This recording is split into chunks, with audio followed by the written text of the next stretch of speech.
वंतारा के खिलाफ बोलने वालों को अब सुप्रीम कोर्ट की तरफ से जवाब मिला है। कोर्ट ने वंतारा पर हाथियों के ट्रांसफर को लेकर जनहित याचिका में यह कहा कि वंतारा में जानवरों की खरीद बिक्री के नियम दायरे में हुई है। कोर्ट ने इसको लेकर एसआईटी का गठन किया था, जिसकी जांच में वो भी तथ्य सामने आए हैं जो वंतारा पर सवाल उठाने वालों को आईना दिखाते हैं। इस रिपोर्ट में आपको दिखाते हैं।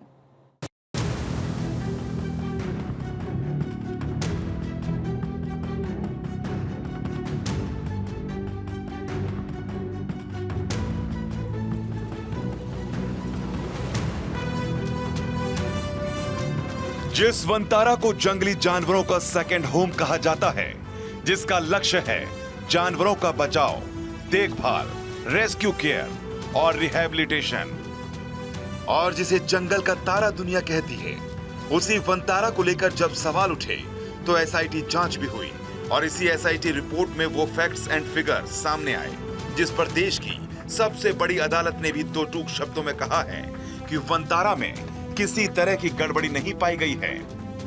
वंतारा पर लगाए गए सभी आरोप गलत पाए गए हैं। अंबानी परिवार के लिए वंतारा उनका कोई प्रोजेक्ट नहीं है, बल्कि वंतारा से अनंत अंबानी का दिल का रिश्ता रहा है।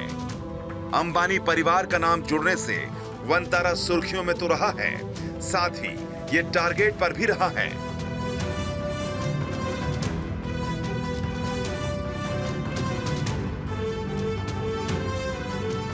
वंतारा के खिलाफ 2 रिट पिटीशन दाखिल की गई थी, जिसमें वंतारा में कथित अनियमितताओं का आरोप लगाया गया था। कोर्ट को पहले भी इस मामले में कुछ गलत नहीं मिला था, लेकिन मामला क्योंकि गंभीर था, लिहाजा कोर्ट ने 28 अगस्त को मामले की जांच के लिए एक एसआईटी का गठन किया था। एसआईटी की टीम ने अपनी जांच में भारत से लेकर फॉरेन अथॉरिटीज तक की मदद ली। रिकॉर्ड खंगाले गए, साइट पर इस टीम ने विजिट किया, एफिडेविट्स की जांच की गई, साथ ही एक्सपर्ट से भी बातचीत की। लंबी पड़ताल के बाद एसआईटी ने अपनी रिपोर्ट तैयार की और इस रिपोर्ट में जो तथ्य सामने आए, उन्होंने वंतारा पर आरोप लगाने वाले हर शख्स को मानो आईना दिखाया। रिपोर्ट के मुताबिक वंतारा में किसी तरह के कानून का उल्लंघन नहीं किया गया है।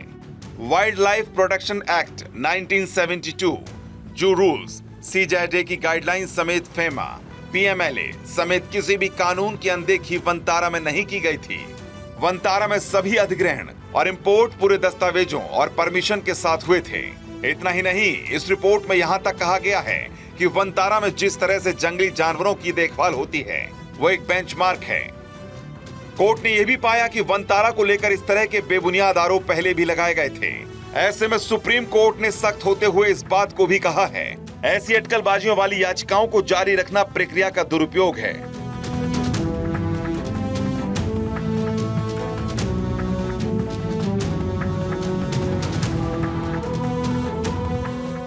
अब आप ये भी समझिए कि एसआईटी की ये जांच क्यों पूरी तरह से निष्पक्ष थी।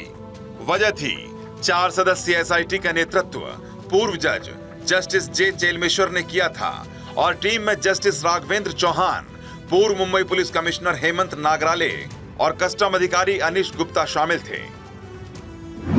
पूर्व जज जस्टिस जे चेलमेश्वर का नाम सबसे योग्य और निष्पक्ष जजों में शामिल है, जो हमेशा से पॉलिटिकल प्रेशर से अप्रभावित रहे हैं, जो धारा के विरुद्ध जाने में भी विश्वास रखते हैं, जिन्हें असहमति की सबसे मजबूत ताकत और सहमत लोगों की सबसे मजबूत उम्मीद तक कहा जाता है। सोचिए, जिस टीम में ऐसे पूर्व जज शामिल हों, उसकी रिपोर्ट पर फिर शक किसी को नहीं रह जाता है।